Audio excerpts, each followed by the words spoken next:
마태복음 2장 9절에서 12절까지의 말씀 여러분들을 대표해 제가 읽도록 하겠습니다. 마태복음 2장 9절 말씀부터 읽도록 하겠습니다. 박사들이 왕의 말을 듣고 갈새 동방에서 보던 그 별이 문득 앞서 인도하여 가다가 악이 있는 곳 위에 머물러 서 있는지라. 그들이 별을 보고 매우 크게 기뻐하고 기뻐하더라. 집에 들어가 아기와 그의 어머니 마리아가 함께 있는 것을 보고 엎드려 아기께 경배하고 보배압을 열어 황금과 유향과 몰약을 예물로 드리니라. 그들은 꿈에 헤롯에게로 돌아가지 말라 지시함을 받아 다른 길로 고국에 돌아가니라. 아멘. 오늘 이 시간 우리는 마침내 오신 예수님이라는 제목을 가지고 오늘 우리가 읽은 하나님의 말씀 함께 나누는 시간 갖도록 하겠습니다. 여러분, 우리 성탄절을 맞아서 이렇게 오늘도 예배당 안에 들어오시면서 여러분들 어떻게 인사를 하셨나요?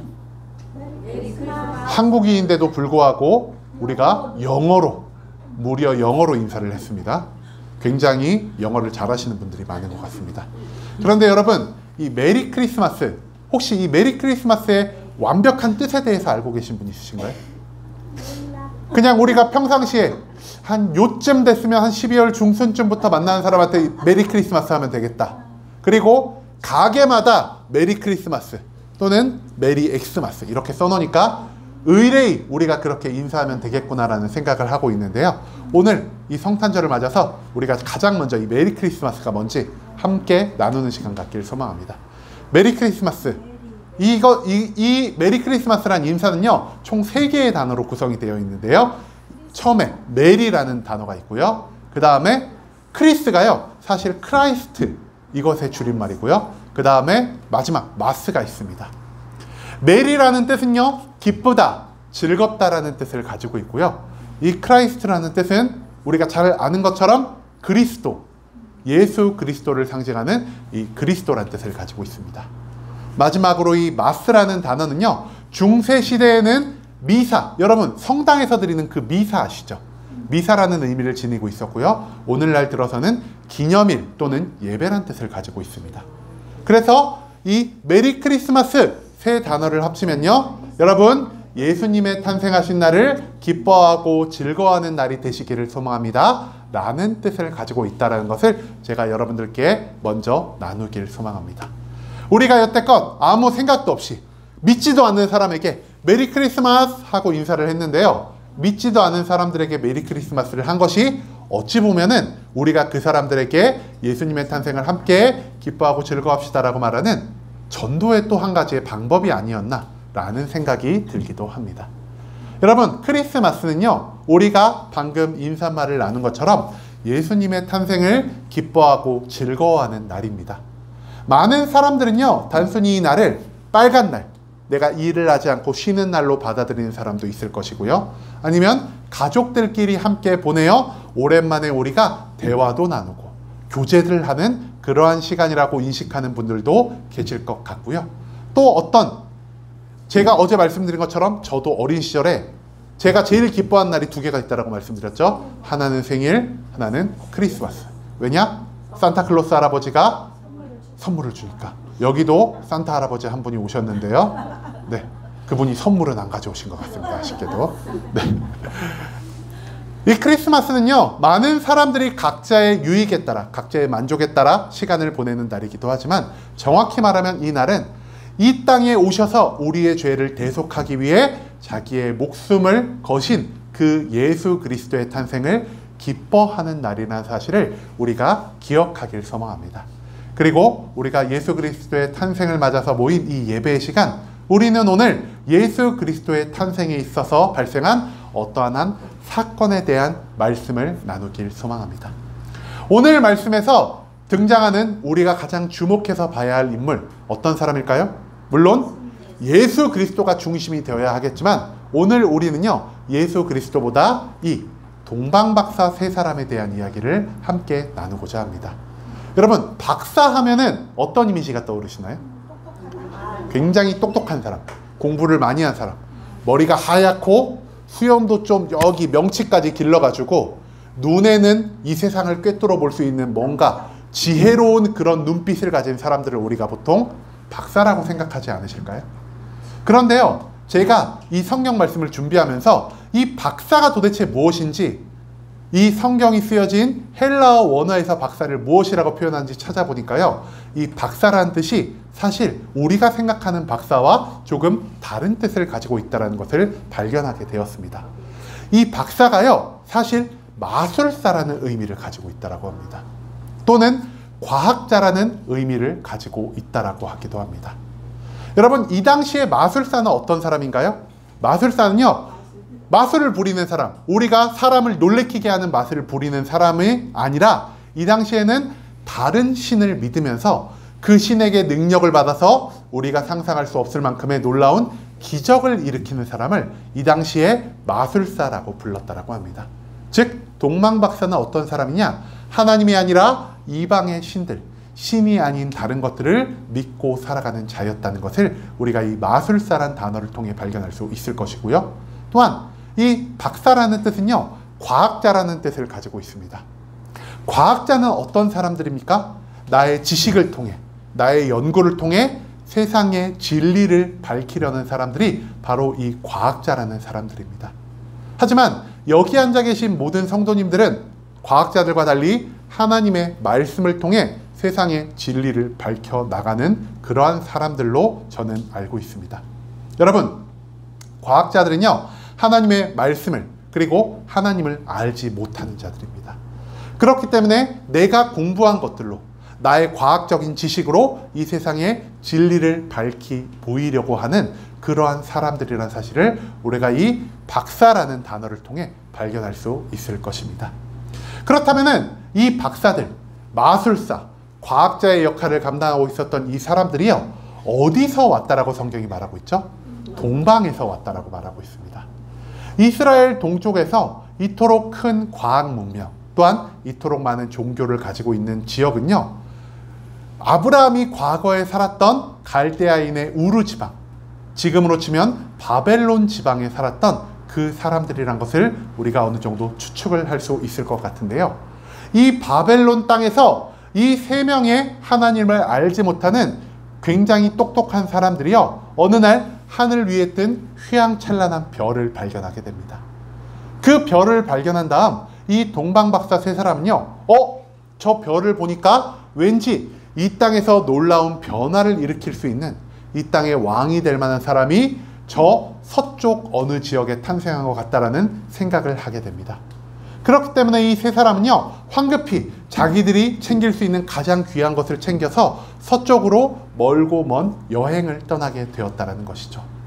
하나님이 그 별을 통하여 동방 박사들을 예수님께로 조금씩 인도하여 주셨고, 그리고 그 별은 예루살렘 땅 베들레헴의 어떠한 집 지붕 위에 멈춰 서게 됩니다.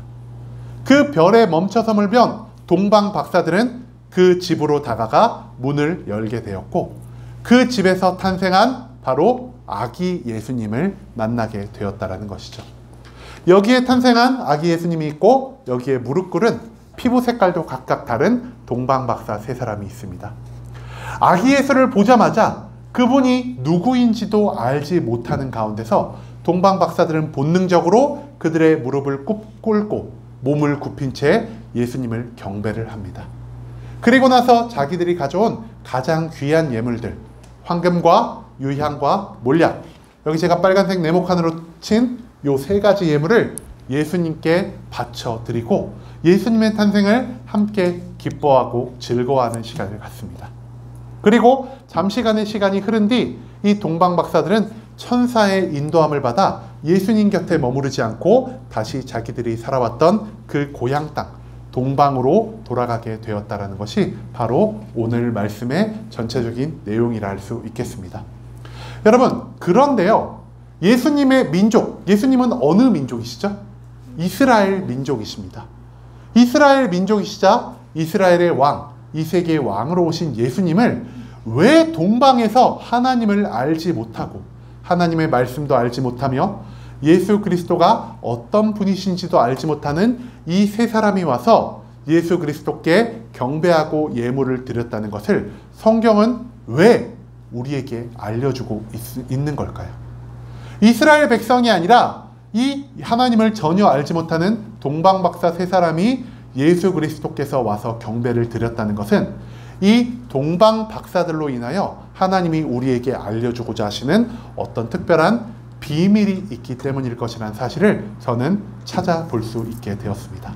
그렇다면 오늘 우리는 이 동방박사들이 과연 어떠한 일을 행하였는지를 하나하나 알아보며 이 동방박사들을 통해 우리에게 알려주고자 하시는 그 하나님의 말씀이 무엇인지 함께 나누는 시간 갖도록 하겠습니다. 오늘 우리가 읽은 본문 말씀 가운데서 성경은 동방박사들에 대해 가장 먼저 이렇게 말하고 있습니다. 마태복음 2장 10절의 말씀인데요. 그들이 별을 보고 매우 크게 기뻐하고 기뻐하더라 라고 말이죠. 여러분, 동방박사들이 지금 별을 보고, 즉 예수님의 탄생하신 것을 보고 기뻐하고 기뻐했다라고 성경은 말하고 있습니다.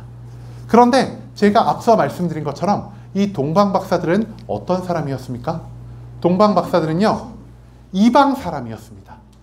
이스라엘 백성에 속한 자들도 아니고요, 이스라엘 백성에 속한 자들이 아니기 때문에 하나님이 어떤 분이신지, 하나님이 도대체 누구를 이 땅에 보내실지 도무지 알지 못하는 자들이었습니다. 하나님에 대해서도 알지 못하고 예수 그리스도가 이 땅에 왜 오셨는지도 알지 못하는 그들이 예수님의 탄생을 왜 기뻐하고 기뻐했을까요? 도무지 그들이 기뻐하는 이유가 이해가 가지를 않습니다. 저희가 지금 이 자리에 모여서 예수님의 탄생을 기뻐하며 성탄절 감사 예배를 드리고 있는데요. 저 세상 바깥의 사람들은 우리가 왜 기뻐하는지 그 이유를 알지 못할 것입니다. 만약에 하나님을 전혀 알지 못하는 저 세상 밖의 사람들이 갑자기 오늘 저희가 이제 예배 마치고 식사하러 나가는데 막 박수치고 찬양하면서 예수님 찬양 막 이렇게 하면 저 사람들 왜 그러지? 조금 정신이 어떻게 됐나? 이렇게 우리가 조금 의심스러운 마음을 가질 수 있지 않겠습니까? 이처럼 동방박사들이 도무지 알지 못하는 예수님의 탄생으로 인해 기뻐하고 기뻐하는 것이 우리들에게는 도무지 이해할 수 없는 일이라는 것이죠. 그런데요, 그들은 이방인이고 하나님을 알지 못함에도 불구하고 이 하나님의 말씀을 깨달았던 것 같습니다. 로마서 10장 13절에서 하나님은 바울의 입을 통해 우리에게 이런 말씀을 전해주십니다. 누구든지 주의 이름을 부르는 자는 구원을 받으리라 라고 말이죠. 이 당시에 동방 박사들, 이방인들은요, 이스라엘 백성들이 보기에 하나님을 알지 못하는 자들이었습니다. 하나님을 알지 못하는 자들이었고요, 하나님의 말씀을 모르는 자들이기 때문에 이스라엘 백성들은 그들이 하나님께 분명히 영원한 저주를 받아 멸망할 운명에 처한 자들이라고 생각했다라는 것이죠. 하나님을 알지 못하고 하나님의 말씀을 알지 못하기 때문에 저들은 부정하고 불결한 자라는 인식이 있었습니다.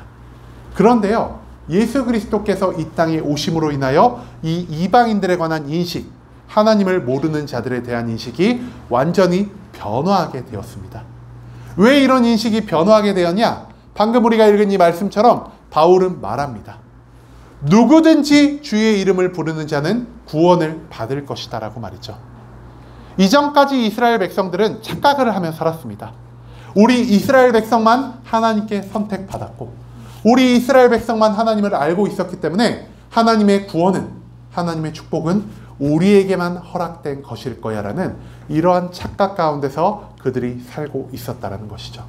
그런데 예수 그리스도가 이 땅에 오심으로 모든 것이 변화되었습니다.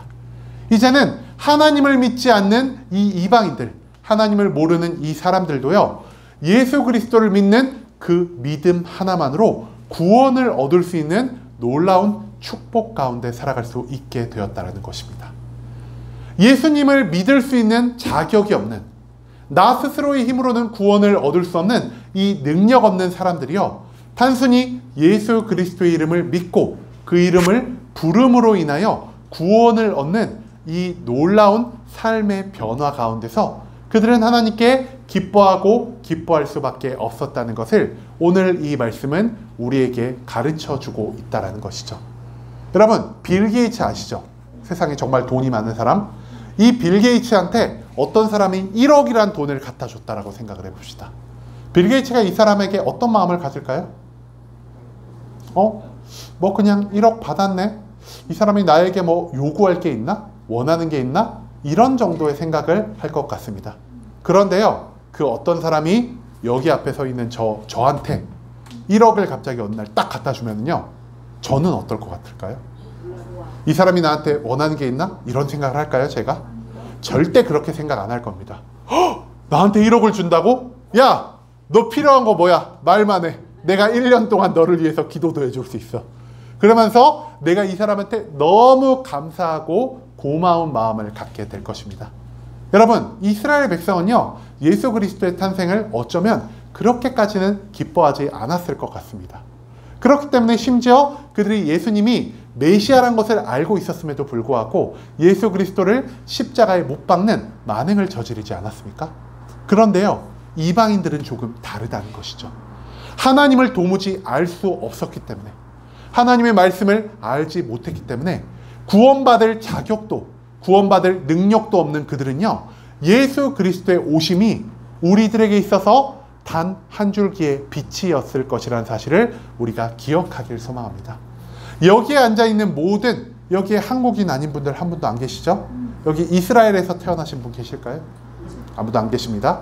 우리가 이스라엘 백성으로 탄생하지 않았음에도 불구하고, 우리가 스스로의 힘으로 구원을 얻을 수 있는 힘과 능력이 없음에도 불구하고, 몇천 년 동안 하나님을 알지 못하고 하나님의 말씀을 알 수 없었던 그런 한국인으로 탄생했음에도 불구하고 우리가 이 자리에 나와 하나님께 예배드리고 우리가 하나님을 믿음으로 구원받을 수 있는 그 결정적인 이유가 무엇이겠습니까? 바로 예수 그리스도의 탄생이었다는 것입니다. 여러분, 가진 것이 많은 자들에게는요, 내가 무언가를 추가로 받는다 하여 기쁨이 커지지는 않지만, 무언가 받을 자격이 없는 자들, 선택받지 않는 자들이 무엇을 받는다면 그것으로 인하여 더욱 큰 기쁨과 감사를 누리게 될 것입니다. 그렇기 때문에 하나님을 알지 못하는 이 동방박사들, 하나님의 말씀을 알지 못하는 이 동방박사들이 예수님의 탄생으로 인하여 이제는 이 자격 없고 능력 없는 내가 구원과 축복을 받게 될 수 있는 기회를 잡은 것으로 인하여 하나님께 더욱 큰 기쁨을 표현하였다라는 것을 우리는 오늘 이 말씀 가운데서 발견할 수 있게 된다라는 것이죠. 두 번째로 성경은 이렇게 말하고 있습니다. 동방박사들이요, 마태복음 2장 11절에서 집에 들어가 아기와 그의 어머니 마리아가 함께 있는 것을 보고 엎드려 아기께 경배하고 보배압을 열어 황금과 유향과 몰약을 예물로 드리니라. 이 동방박사들이요, 기뻐하는 것으로 끝내는 것이 아니라 이제는 아기 예수 앞에 나아가 그 몸을 엎드려 굽혀 경배하고 자기들이 가지고 있던 황금, 유향, 몰약을 예수 그리스도께 예물로 드렸다는 것을 우리가 이 말씀을 통해 발견할 수 있는데요.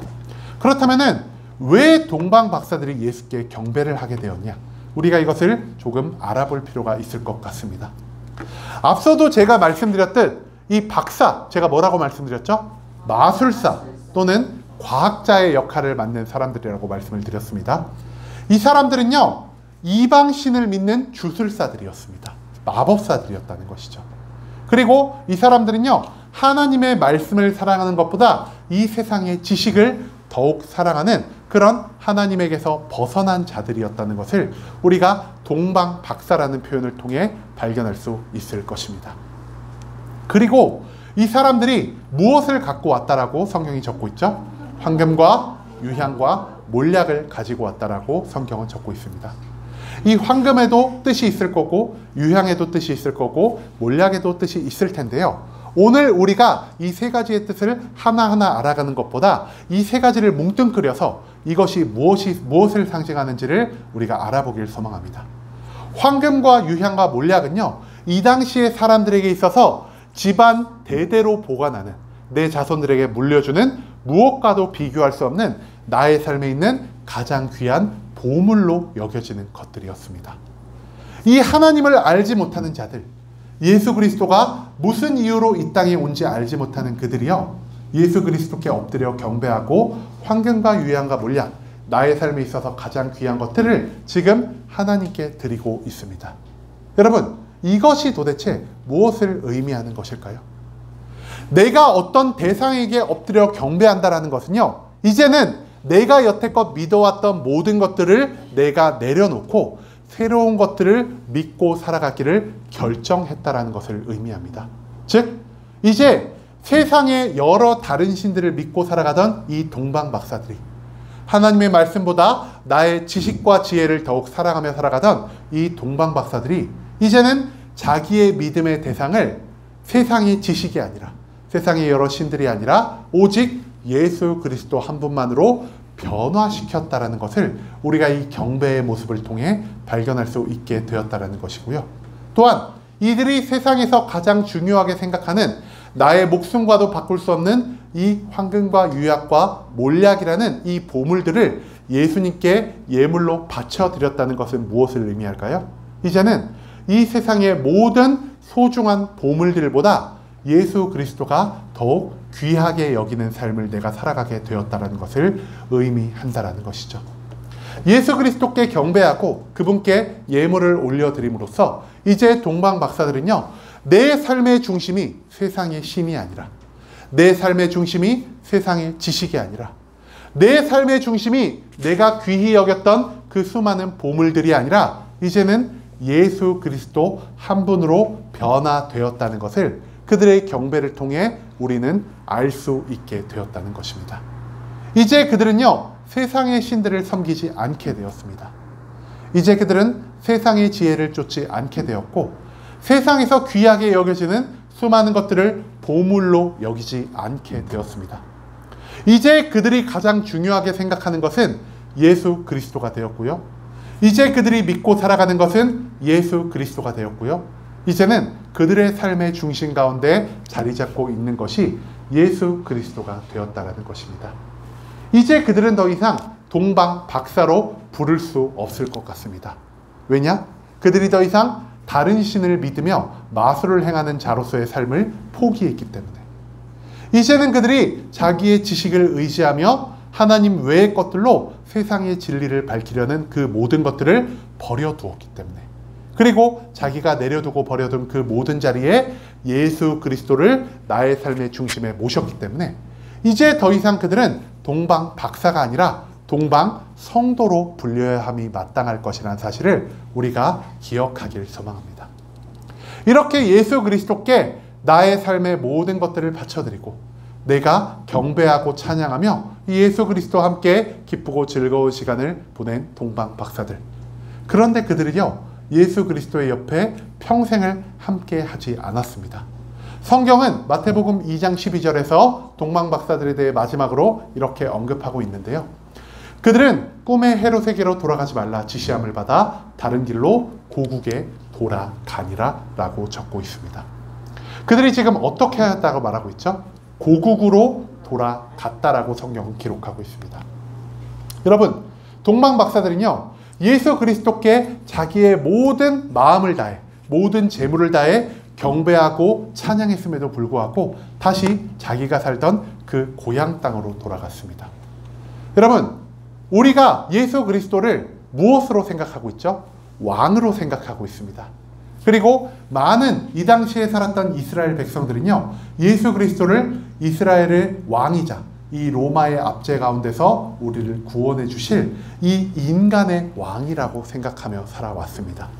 그런데 만약 이 동방 박사들도요, 이 예수 그리스도를 이스라엘의 왕이자 어떤 한 지역의 왕으로만 생각했다라면은 그들은 절대 예수 그리스도를 떠나지 않았을 것입니다. 동방 박사들은요, 예수 그리스도를 한 지역의 왕, 한 민족의 왕으로 생각하는 것이 아니라 이 모든 세상을 다스리시는 왕으로 인정하는 삶을 살아갔습니다.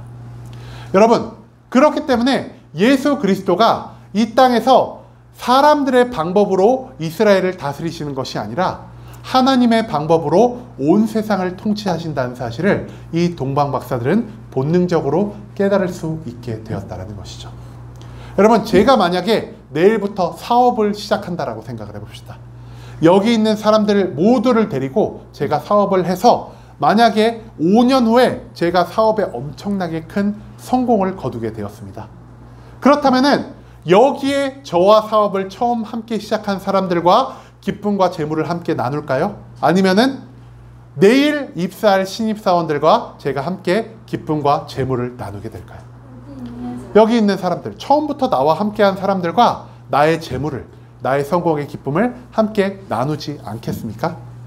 여러분, 왕 또한 마찬가지입니다. 왕들도요, 자기와 처음부터 함께한 사람, 내가 정말 없던 시절부터, 나에게 기대할 것이 아무것도 없던 시절부터 나와 함께한 사람들에게 더 많은 권위와 부를 누리게 해줄 것입니다. 오죽하면은 예수님의 제자들이요, 예수님을 3년 동안 따라다닌 다음에 예수님께 무엇을 요청했을까요? 예수님, 제가 예수 그리스도가 왕이 되셨을 때 예수님의 우편에 앉게 해주세요. 제가 예수 그리스도 열심히 따라다녔잖아요. 그러면은 제가 한 자리 정도는 충분히 받을 만한 자격이 있지 않아요? 왜 제자들이 그런 말을 했을까요? 예수 그리스도를요, 온 세상의 왕으로 인정한 것이 아니라 나의 민족의 왕, 우리 나라의 왕, 인간의 왕이라는 이런 하찮은 존재로 예수 그리스도를 인정했기 때문이라는 것이죠. 그런데 동방 박사들은요, 예수님을 이 세상의 왕, 그리고 한 지역을 다스리시는 인간의 왕으로 인식하지 않았다는 것입니다. 예수 그리스도는 이 이스라엘을 위해서만 오신 분이 아니라 나를 위해서도 오신, 그리고 하나님을 알지 못하는 사람들을 위해서도 오신 온 세상의 왕이시오, 이 세상을 사람의 방법이 아니라 하나님의 방법으로 통치하실 분이라는 사실을 이 동방 박사들은 아는 자였다는 것입니다. 그렇기 때문에 그들은요, 예수 그리스도를 떠나는 것을 생각했습니다. 왜냐? 이 예수 그리스도가요, 이스라엘의 왕이라면은 그 왕 곁에서 떨어지지 않고 그 사람을 보필하는 것이 그들에게 있어서 놀라운 축복과 놀라운 구원을 선물해 주는 것이겠지만, 하나님은 예수 그리스도를 이 모든 세상의 왕으로 보내셨기 때문에 예수 그리스도의 곁에 있는 자가 구원과 축복을 얻는 것이 아니라 오직 예수 그리스도를 믿는 자가 구원을 얻게 된다는 것을 이 동방 박사들이 깨달았기 때문이라는 것입니다. 동방 박사들은요, 내가 어느 자리에 있든, 내가 바벨론에 있든 이스라엘에 있든 아니면 이 세상에 알지 못하는 어떤 지명에 있든 내가 예수 그리스도를 믿는다면은 내가 그 예수를 믿는 믿음 하나만으로 하나님께 온전한 축복과 구원을 얻게 된다는 것을 깨닫게 되었습니다. 아까 앞서 말씀하신 대로, 아까 제가 읽어드린 로마서의 말씀대로 예수 그리스도의 곁에 있는 자가, 예배를 1년 365일 빠지지 않고 드리는 자가, 많은 헌금을 하는 자가, 교회에서 열심히 봉사하며 이 예배당 안에서만 시간을 보내는 자가 구원과 축복을 얻는다라고 인식한 것이 아니라 내가 어느 곳에서 살아가든, 내가 어느 위치에서 살아가든 오직 예수 그리스도를 믿는 그 믿음 하나만으로, 믿음이란 방법을 통해 이 세상을 통치하시고 믿음이란 방법을 통해 나에게 구원과 축복을 허락하실 그 하나님이 존재한다라는 사실을 이 동방 박사들이 온전히 깨닫게 되었다라는 것이죠. 그렇기 때문에 그들은 예수 그리스도 곁에서 머무는 것을 선택한 것이 아니라 다시 자기의 삶의 자리로 돌아가는 것을 선택했다라는 것. 하나님의 인도하심을 받아 다시 그들이 살던 그 동방으로 떠나갔다라는 것을 오늘 우리가 이 말씀을 통해 배울 수 있게 된다는 것입니다. 중요한 것은 우리가 이 교회에서 얼마나 오랜 시간을 보냈느냐가 아니라 우리가 이곳에서 말씀을 듣고 찬양하고 기도하며 얼마나 예수 그리스도를 잘 믿고 살아가느냐가 우리의 구원을, 우리의 축복을 결정한다라는 것을 우리가 이 동방 박사의 떠남을 통해 발견할 수 있기를 소망합니다. 여러분, 성탄절은요, 우리에게 어떤 날입니까? 앞서 말씀드린 것처럼 세상 사람들은요, 성탄절을 오해하며 살아갑니다. 빨간 날, 쉬는 날이죠. 그리고 가족끼리 모여서 함께 즐거움을 나누는 날. 어린아이들에게는 정말 선물을 받는 그런 것으로 인해 기쁘고 즐거운 날로 인식이 되지만, 이 성탄절은 우리를 위해 이 땅에 내려오시고 우리를 위해 이 세상 가운데서 모든 것들을 다스리시고 우리에게 놀라운 구원을, 우리에게 놀라운 축복을 주기 위해 이 땅에 오신 예수 그리스도를 함께 기뻐하고 즐거워하는 날이라는 사실을 우리가 기억할 수 있기를 소망합니다. 그리고 이 동방 박사들의 이 세 가지의 모습을 통해 우리가 이 성탄절을 이렇게 생각하시길 소망한다라는 그러한 마음을 가지길 소망한데요. 첫 번째로 우리가 성탄절을 기쁨의 날로 생각하셨으면 좋겠습니다. 이 자격 없는 나에게도, 스스로의 힘으로는 구원과 축복을 얻을 수 없는 이 능력 없는 나에게도 예수 그리스도가 찾아오셨다. 예수 그리스도를 통해 우리가 이제 그분을 믿는 것 하나만으로 영원한 축복을, 영원한 구원을 얻게 된 날이 되었다는 것이 바로 이 성탄절, 기쁨의 날이 되기를 소망합니다. 또한 두 번째로 이 성탄절을 우리가 변화의 날로 인식할 수 있기를 소망합니다. 동방 박사들, 하나님이 아니라 다른 신을 믿으며 하나님의 말씀이 아니라 이 세상의 방법을 통해 세상의 진리를 밝히려 했던 그들이요, 예수 그리스도를 만나자마자 이제는 자기가 그토록 소중하게 여겼던 모든 것들을 내려두고 오직 예수 그리스도를 나의 삶의 주인이자 내가 유일하게 믿고 나아갈 나의 삶의 구세주로 인식하게 되었다는 그 놀라운 변화가 일어났다는 사실이 우리가 기억하기를 소망합니다.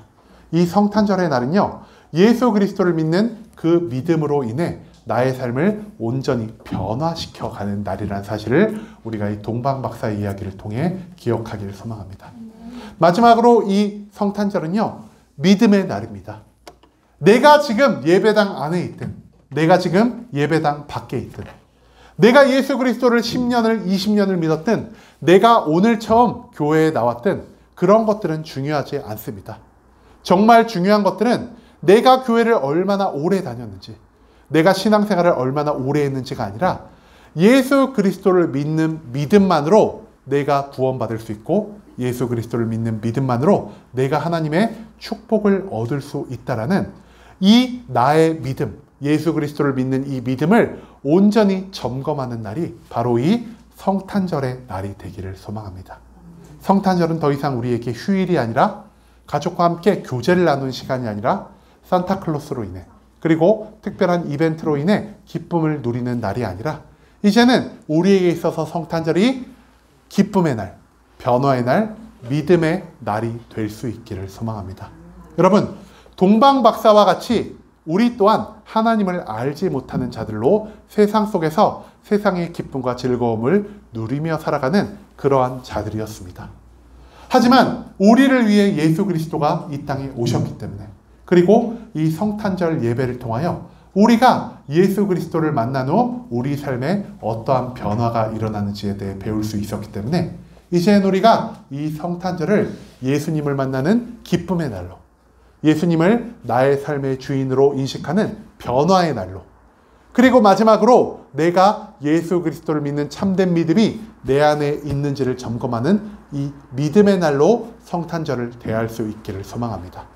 성탄절 가운데 가장 중요한 것은 우리가 기쁨과 즐거움을 우리끼리만 나눔으로 끝나는 것이 아니라, 우리가 하나님이 보내주신 예수 그리스도를 통해 기뻐하고 그 예수를 나의 삶의 주인으로 받아들이는 삶의 변화를 만들어 나가는 날이자, 마지막으로 우리의 신앙을 점검하며 이제는 우리가 이 교회 안에서만 머물러 있는 것이 아니라 세상 바깥에 나가서 예수님의 탄생을 함께 기뻐하고 즐거워하며 예수님이 이 땅에 우리를 위해 오셨다는 이 복음을 온전히 전파하며 살아가는 그러한 날로 우리가 성탄절을 온전히 인식할 수 있기를 소망합니다.